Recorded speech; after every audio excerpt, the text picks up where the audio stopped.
छान दिसतेस. आजपर्यंत कधी शब्दात सांगायची वेळ आली नव्हती. तुमच्या डोळ्यातून कळायचं मला. हो, पण हल्ली बोलल्याशिवाय मनातल्या भावना कळत नाहीत ना, आणि मग गैरसमज होतात. काय बोलायचंय? आज चांगला दिवस आहे. वाद नको आणि नको ती चर्चा सुद्धा नकोच आहे. नाही नाही, नको ते चर्चा करायचं नाही. हा, मी असं म्हणत होतो की आपण आज आशूला त्या वटपौर्णिमेच्या पूजेला घेऊन जाऊया. म्हणजे त्यालाही कळेल ना तिकडे काय काय होतं ते. नाही, मला माहितीये हे मी शिवासाठी म्हणतोय. कारण बघ ना, शिवा या वटपौर्णिमेच्या पूजेसाठी एवढी छान तयार झालीये. आशू जर तिकडे आला तर तिलाही बरं वाटेल. तुम्हाला आशूचा राग, त्याच्या मनाची अवस्था कळली नाहीये बहुतेक. नाही, मी काय म्हणतो, आशूला आपण बोलून बघूया, यायचं की नाही हे तो ठरवेल ना. तुम्हाला काय करायचं ते करा, मला काही सांगू नका.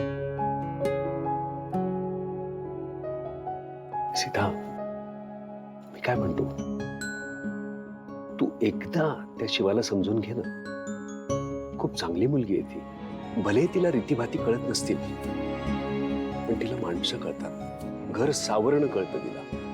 वडिलांच्या जाण्यानंतर तिनं एकटीनं तिचं स्वतःचं घर सावरलं, त्या घराची जबाबदारी घेतली. ती बेजबाबदार कशी असेल? सीता, खरंच तू तिला एकदा समजून घेतलंस ना, तर ती तुला हवं ते करेल. मला खात्रीच आहे. हे मला अजिबात पटत नाहीये. माझे तिच्याबद्दलचे विचार बदलणार नाहीये, ते तसेच राहतील. बदलतील, नक्की बदलतील. अरे हो, तुला सांगायचं राहिलं, आपण उद्या रात्री जागरण आणि गोंधळ करतोय. काय? अगं हो, मी तुला मगाशीच सांगणार होतो, पण ते राहूनच गेलं आणि मग मी बाहेर गेलो. आणि तुम्ही आत्ता सांगताय हे? अगं आत्ता म्हणजे काल रात्री मी आणि लक्ष्मण याबद्दल बोललो. मी तुला आत्ता सांगितलं की.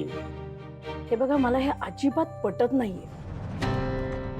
तुम्ही आजकाल सगळं परस्पर मला न सांगता ठरवून टाकता आणि याचा त्रास होतोय मला. आता आपण वटपौर्णिमेला चाललो. तर गाईज, हे आहे वडाचं झाड आणि माझी सगळी फॅमिली आली आहे वडाच्या झाडाची पूजा करायला. कारण आज काहीतरी स्पेशल डे आहे त्यांच्या आयुष्यात. आणि ही आहे माझी शिवा वहिनी आणि तिच्यासाठी आज पहिल्यांदा ती इथे आली आहे ही पूजा करायला. हो की नाही वहिनी? हाय बोल त्यांना. संपदा, पूजा करायला आलोय ना आपण? बरोबर संपदा, आता आम्हाला पूजा करून ओके गाईज, तोवर ना मी तुमच्या सगळ्यांचे व्हिडिओज काढते, तुम्ही व्यवस्थित पूजा करा. मी ना पहिल्यांदाच करते, तर मग मला तुम्ही. काकू, अगं हिला सांग, जन्माला येताना कोणी मंगळसूत्र घालत नाही, पहिल्यांदाच असतं. कीर्ती, मी आहे ना, मी सांगते.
स्त्री आपल्या पतीला दीर्घायुष्य मिळावं म्हणून ही पूजा करते, हा उपास करते.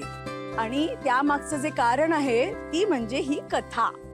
तर अनेक वर्षांपूर्वी भद्र नावाच्या राज्यात अश्वपती नावाचा एक राजा राज्य करत होता. त्याला एक मुलगी होती, सावित्री नावाची. सावित्री खूप छान, सुंदर, नम्र आणि गुणी मुलगी होती. सगळ्यांच्या आवडीची होती. कालांतराने त्या राजाने तिला आपला पती निवडण्याचा हक्क दिला. मग काय, सावित्रीने सत्यवान नावाच्या एका राजकुमाराची निवड केली. आता सत्यवान हा त्यावेळच्या शाल्व राज्याचा धृमत्सेन नावाचा एक राजा होता, त्याचा मुलगा. त्या राजाला दिसत नव्हतं. त्यामुळे शत्रूकडून पराभव जेव्हा झाला तेव्हा तो आपल्या राणीसहित आपल्या मुलाला घेऊन जंगलात राहायला गेला. भगवान नारदांना हे आधीच माहित होतं की सत्यवानाचं आयुष्य हे 1 वर्षापुरतंच आहे. असं म्हटल्यावर त्यांनी सावित्रीला असा सल्ला दिला की तू ह्याच्याशी लग्न करू नकोस. पण सावित्रीने ऐकलं नाही. पण सावित्रीने सत्यवानाशीच लग्न केलं आणि लग्नानंतर ती नवऱ्यासोबत सासू सासऱ्यांची सेवा करायला जंगलात राहू लागली. आता सत्यवानाचा मृत्यू अगदी 3 दिवसांवर येऊन जेव्हा ठेपला तेव्हा तिने 3 दिवस उपवास करून सावित्री व्रत करायचं ठरवलं. एकदा सत्यवान लाकडं तोडायला जंगलात गेला होता. सावित्री त्याच्या बरोबर होती.